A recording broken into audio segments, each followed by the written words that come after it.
Varicose veins కి సరైన చికిత్స కోసం సంప్రదించండి ఎవిస్ హాస్పిటల్.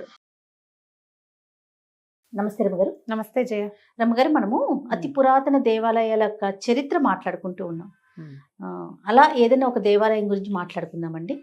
హైదరాబాద్ చుట్టుపక్కల నుంచి పటకల్ దేవాలయాల గురించి కొన్ని మాట్లాడాం మనం. పిఎస్ఎం లక్ష్మి గారి పుస్తకంలో ఉన్నాయి అవి. అయితే ఆవిడ రాయకముందు నేను ఆ బుక్ నా దగ్గరికి రాకముందే కొన్ని ఏళ్ల క్రితం నేను వెళ్ళాను అక్కడికి.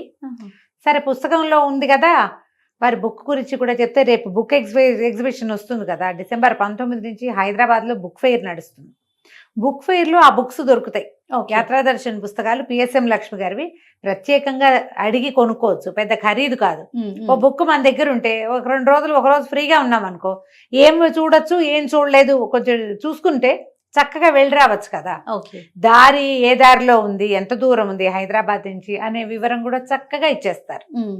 హడావిడి లేని సింపుల్ భాష, దేవాలయ చరిత్ర కూడా చక్కగా రాస్తారు. ఓకే, అందుకని వారి బుక్లో ఉన్న విషయంగానే చెప్పాలనుకున్నా. నేను ఇదివరకు ఎప్పుడో వెళ్ళాను. నేను మామూలుగా మాకు నరసింహ క్షేత్రాలు ఇష్టం, నేను చెప్తూ ఉంటా కదా. అవునవును. అయితే గుంటూరు బయలుదేరాము ఒకసారి 8-9 సంవత్సరాల క్రితం. గుంటూరు వెళ్తుంటే గుంటూరు వెళ్ళే దారిలో ఈ నల్గొండ అద్దంకి ఆ రూట్లో మనకి వాడపల్లి కనపడుతుంది. వాడపల్లిలో 2 ప్రఖ్యాతమైన దేవాలయాలు ఉన్నాయి. ఈ వాడపల్లిలో ఏంటంటే మూసి కృష్ణానది సంగమం ఉంది అక్కడ. ముచికుంద కృష్ణానది సంగమం అని రాస్తారు. 2 నదులు కలవటం భలే అందంగా కనపడుతుంది. అద్భుతం, చాలా బాగా కనిపిస్తుంది. ఈ నది సంగమం అవటం వల్ల 2 నదులు కలవడం కదా, ఇక్కడ తర్పణాలు విడిచే వాళ్ళు కూడా కనిపిస్తారు. తర్పణక్రియ చుట్టుపక్కల ప్రాంతాల వాళ్ళు ఇక్కడ తర్పణాలు విడవడానికి కూడా వస్తారు. అయితే ఇక్కడ ఈ ప్రఖ్యాత దేవాలయాలు 2ను దాదాపుగా 6000 సంవత్సరాల నాటివి. 6000 సంవత్సరాలంటే తిరుపతి కంటే కొంచెం ముందు. తొలి తిరుపతి అని చెప్పాం, పొదిలి. ఇక్కడ గోదావరి జిల్లాలో ఉన్న పొదిలి మనం చెప్పాం. శృంగార వల్లభరాయుడు, అవును, భలే అందంగా ఉంటారు విగ్రహం. ధ్రువుడి కాలం నాటి దేవస్థానంగా చెప్తారు. అది 8000 సంవత్సరాల నాటిది మనం చెప్పాం, మన దగ్గర వీడియో ఉంది, చూడొచ్చు. అవును. అయితే దాని తర్వాత అన్నమాట ఇది 6000 సంవత్సరాల నాడు అగస్త్యేశ్వర స్వామి, అగస్త్య మహర్షి ప్రతిష్ఠ చేశారు ఇక్కడ నరసింహస్వామి దేవాలయము. ఒక పరమాద్భుతమైన విషయం ఉంది ఇక్కడ. తర్వాత 2వ దేవాలయం మీనాక్షి అగస్త్యేశ్వర స్వామి. పరమేశ్వరుణ్ణి నరసింహస్వామిని ఇద్దరిని అగస్త్యుల వారే ఒక్కసారే ఇంచుమించుగా, ఏమైనా రోజులు తేడా ఉండుంటొచ్చు, ఒకే సందర్భంలోనే ఇద్దరిని ప్రతిష్ఠ చేశారు. దేవాలయాలు బహుశా జీర్ణాలయ ఉద్ధరణలు అవి జరుగుతూ ఇన్ని వేల సంవత్సరాల నుంచి క్షేత్రం అయితే అదే ప్రాధాన్యతలో ఉంది. ఓకే, దేవాలయాలు కట్టుబడులు, మళ్ళీ మరమ్మతులు, కొంచెం సరిచేయటాలు, కాస్త పక్కకున్న దాన్ని సర్లుగా పెట్టటాలు, ఈ గోడ తీసి ఆ గోడ పెట్టాలు లాంటివేవో జరిగి ఉండొచ్చు. కానీ అగస్త్యుల వారు ప్రతిష్ఠ చేసిన నరసింహస్వామే ఉన్నారు. అగస్త్యుల వారు స్వయంగా ప్రతిష్ఠ చేసిన శివలింగమే ఉంది ఇప్పటికీ కూడా. ఈ శివలింగాన్ని తర్వాత కాలంలో తన పాదయాత్ర సందర్భంగా ఆదిశంకర్లు కూడా దర్శించారనే ఐతిహ్యం కూడా చెప్పబడుతుంది ఇక్కడ. రెండిటికి 2 ప్రత్యేకమైన విషయాలు ఉన్నాయి. వీటిని దారిలో వెళ్ళే వాళ్ళు తప్పకుండా దర్శించండి. గుంటూరు వెళ్ళే దారిలో, నల్గొండ వెళ్ళేటప్పుడు, అద్దంకి వెళ్ళేటప్పుడు ఆ రూట్లో కనపడుతుంది వాడపల్లి. ఒకవేళ వెళ్ళట్లేదు పనిమాల, ఓ రోజు పొద్దున్నే వెళ్ళరండి. అది మార్నింగ్ బయలుదేరితే సాయంత్రానికి మళ్ళీ మనం వెనక్కి వచ్చేస్తాం. ఈ 2 దేవాలయాల్ని విశేషంగా దర్శించవలసిన దేవాలయాలు. నరసింహస్వామి మంచి స్థిమితమైన స్వరూపంలో కూర్చున్నట్టు కనపడతారు మనకి. అయితే స్వామివారికి ఎదురుగుండా 2 దీపాలు కనపడతాయి మనకి, ఎప్పుడు వెలిగే అఖండ దీపాలు, అఖండ దీపారాధన ఉంటుంది. అయితే ఏంటంటే ఒక దీపం కదులుతూ ఉంటుంది జయ. బ్రీత్ తీసుకుంటారు. శ్వాస నారసింహుడు. ఎక్కడి నుంచి గాలి వచ్చే దారి లేదు ఆ దేవాలయానికి, ఒకటే ముఖద్వారం ఉంది. మా మూల విరాట్ దగ్గర అంటే ఏమనాలి దాన్ని, గర్భగుడికి ఒక్క ద్వారమే ఉంది. వెనకాల ఎక్కడ కిటికీలు కానీ ఏమీ లేవు. స్వామివారు శ్వాస వదులుతూ ఉంటే శ్వాసకి అనుగుణంగా రెపరెపలాడుతూ ఉంటుంది దీపం, మలగదు.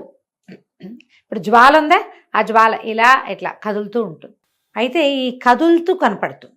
అనుభూతి ఎలా అనిపించిందండి మీకు జయ? ఎలా ఉంటుందంటే మామూలుగా మనకి నరసింహస్వామి దేవస్థానాల్లోనే యువతల నుంచుంటే మనకేం పెద్దగా తెలియదు, ఏదో గుడి దండం పెట్టుకుని వస్తాం. దగ్గరికి వెళ్తుంటే ఒక వెచ్చదనం ఉంటుంది జయ. స్వామివారి వేడిని మనం ఫీల్ అవ్వగలుగుతాం. నాకు అలాంటి ఫీలు శ్రీశైలంలో కూడా భ్రమరాంబిక అమ్మవారి దగ్గర కూడా అలాంటి ఒక వామ్త్, ఒక వెచ్చని ఫీలింగ్ కలిగింది నాకు అక్కడ. ఈ నరసింహస్వామి దేవస్థానాలన్నిట్లలోనూ వెచ్చగానే అనిపిస్తుంది ఎందుకో. వేడి హాట్ కాదు, గోరువెచ్చతనం. ఈ వెచ్చదనము ఒక ఏమంటారంటే ఒక సెక్యూర్డ్గా అనిపించే ఒక భావం. ఓకే, మనకి ధైర్యంగా ఉంటుంది చూడు లోపల, స్థిమితంగా. అవును, ఆ ఫీల్ కలగజేస్తాడు ఆయన. మనం రక్షణలో ఉన్నట్టుగా, సేఫ్గా ఉన్నట్టు, స్థిమితంగా ఉన్నట్టు. మీరు మన ఫీలింగ్స్లోనే ఉంటాయి. మాకు ఇలవేల్పు అవటం, అత్యంత ప్రీతిపాత్రమైన స్వరూపం, దైవ స్వరూపం అవటం అది కూడా అయి ఉండొచ్చు. దూరం నుంచి చూస్తే నాకు అట్లా అనిపించదు. సన్నిధిలోకి వెళ్ళేసరికి నేను అట్లా ఫీల్ అవుతా. ఎవరైనా మనము ఒక 2-3 ఏళ్ల పిల్లని ఒళ్ళో కూర్చోబెట్టుకుని దాన్ని ఇట్లా దగ్గరికి తీసుకుంటే ఆ పిల్లకి ఎలాంటి సంతోషం కలుగుతుంది, ఒక భావం కలుగుతుంది. అది సేఫ్ ప్లేస్లో ఉన్నాను, అమ్మో నాన్నో ఎత్తుకున్నారనుకో ఎక్కడైనా ఎగిడి రోడ్లో ఎత్తుకుంటే పిల్లలు సేఫ్గా ఫీల్ అవుతారు. అలాంటి ఒక భావం వస్తుంది దేవాలయంలో మనకి. స్వామివారు ప్రత్యక్ష రూపంలో అక్కడ ఉన్నట్టుగా చెప్తారు. ఈయనే మన అగస్త్య మహర్షి స్వామిని అక్కడ ప్రతిష్ఠ చేశారట. ఇది ఒక విశేషం. ఓకే, రెండో దేవాలయమైన మీనాక్షి అగస్త్యేశ్వర స్వామిని కూడా ఆయన తను పూజించుకుంటున్నటువంటి శివలింగాన్ని ఇక్కడ ప్రతిష్ఠ చేశారు. చాలా రోజులు ఈ నదీ సంగమ స్థానంలో తపస్సు చేసుకున్నారు. అగస్త్యుల వారు తపస్సు చేసిన ప్రాంతం ఇది. నీకు ఒక మహర్షి, అగస్త్యుడు అంటే ఆయన ఏమైనా సామాన్యుడు, ఆయన ఇక్కడ చాలా కాలం ఆ ప్రాంతంలో తపస్సు చేశారంటే క్షేత్ర మహాత్మ్యం ఎలాగూ ఉంది. అద్భుతమైన క్షేత్రం, మహర్షులు నడయాడిన ప్రదేశం అంటే దాని గొప్పతనం ఇంత అని చెప్పలేం మనం. దాంతో పాటుగా ఆయన స్వయంగా తను పూజించుకుంటున్న స్వరూపాలని ఇక్కడ ప్రతిష్ఠ చేశారు. అయితే ఈ శివలింగాన్ని ప్రతిష్ఠ చేసి దేవాలయం ఏదో సింపుల్గా ఒకటి ఏర్పరిచి ఆయన వెళ్ళిపోయారు. వెళ్ళిపోతే ఈ అగస్త్యేశ్వరుడు పేరుతోటి శివలింగాన్ని ఇక్కడ ప్రతిష్ఠ చేశారు. ఒక పావురాయట ఒక బోయవాడు కొట్టేసరికి అది పరిగెత్తుకుంటూ వచ్చి శివలింగం వెనకాల దాక్కుందట. అప్పట్లో కవర్డ్గా లేదు దేవాలయం, చిన్న ఆచ్ఛాదనే ఉన్నదట. వచ్చేసరికల్లా ఈ బోయవాడు ఆ పక్షి కోసం లోపలికి వచ్చాడు. వచ్చేసరికల్లా స్వామివారు అతనికి కనపడి నీకేం కావాలని అడిగితే పావురాయి కావాలి, పావురాయి నాకు ఆహారం అదంటే అది భయపడి నా శరణు వచ్చింది కాబట్టి నా తల మీద నుంచి తీసుకో మాంసం, నీకు సరిపడా మాంసం అని చెప్పి ఆ శివలింగం మీద నుంచి తీసుకోమన్నారట. తీసుకోమంటే బోయవాడు ఇట్లా 2 చేతులతోటి నెత్తి మీద నుంచి ఇట్లా మాంసం తీసుకున్నట్టు శివలింగం పై భాగంలో ఇలా లాగిన చేతి వేళ్ల గుర్తులు కనపడతాయి. చూసే చేయాలి, నేను చూపించారు, మేము అలా చూపించారు నేను వెళ్ళినప్పుడు. మనకేదో రాసుకెళ్ళి వెళ్తాం మనం, అంతే. మా మరిది ఉన్నారు నాతో పాటు, అతను వేద పండితుడు కదా, అందుచేత చూపించారేమో మరి. అయితే ఆ గుంటలలో ఇట్లా చేతి వేళ గుంటలే కదా తడి నిలిచి ఉంటుంది. ఆయనకి ఇట్లా ఎప్పుడైతే ఇలా లాగబడిందో ఈ మాంసఖండం ఊడొచ్చింది ఇట్లా నెత్తి మీద నుంచి.